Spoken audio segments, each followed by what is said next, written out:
வணக்கம். இன்றைக்கி நம்ம பார்க்க போகிற சமையல் ஒரு சட்னி ரெசிபி தான் பார்க்க போகிறோம். பொட்டுக்கடலையும் மல்லி இலையும் வச்சு ஒரு அருமையான சட்னி. வாங்க அது எப்படி செய்யலாங்கிறத பார்க்கலாம். இப்போ ஒரு மிக்ஸி ஜார் எடுத்துக்கலாம். இதில் 10லேருந்து 12 வரமிளகா சேர்த்துக்கலாம். நான் வந்து வரமிளகா சேர்த்துருக்கேன். இதுக்கு பதிலாக நீங்கள் பச்சை மிளகா கூட சேர்த்துக்கலாம். இப்போ அதில் ஒரு 2 டேபிள் ஸ்பூன் துருவன தேங்காய் சேர்த்துக்கலாம். ஒரு 3 சின்ன வெங்காயம் சேர்த்துக்கலாம். சின்னதாக 2 துண்டு இஞ்சி சேர்த்துக்கலாம்.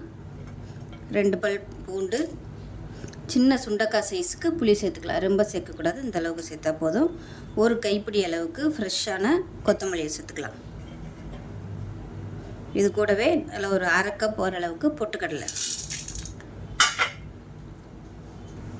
உப்பு சேர்த்துக்கலாம். இதுக்கு பொட்டுக்கடலை தான் அதிகமாக இருக்கணும், தேங்காய் வந்து கம்மியாக எடுத்துக்கோங்க. இப்போ இதை வந்து தண்ணி ஊற்றிட்டு நல்லா நைஸாக அரைச்சிட்டு பார்க்கலாம்.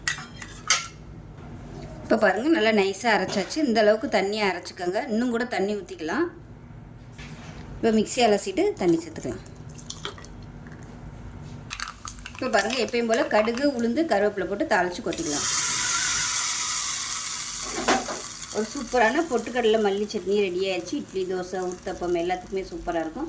செஞ்சு பாருங்கள். செஞ்சு பார்த்துட்டு எப்படி இருந்துச்சுங்களா சொல்லுங்கள். வீடியோ பிடிச்சின்னா லைக் பண்ணுங்கள், கமெண்ட் பண்ணுங்கள், சேனலை சப்ஸ்கிரைப் பண்ணுங்கள், பக்கத்தில் பெல் பட்டனை ப்ரெஸ் பண்ணுங்கள். நன்றி.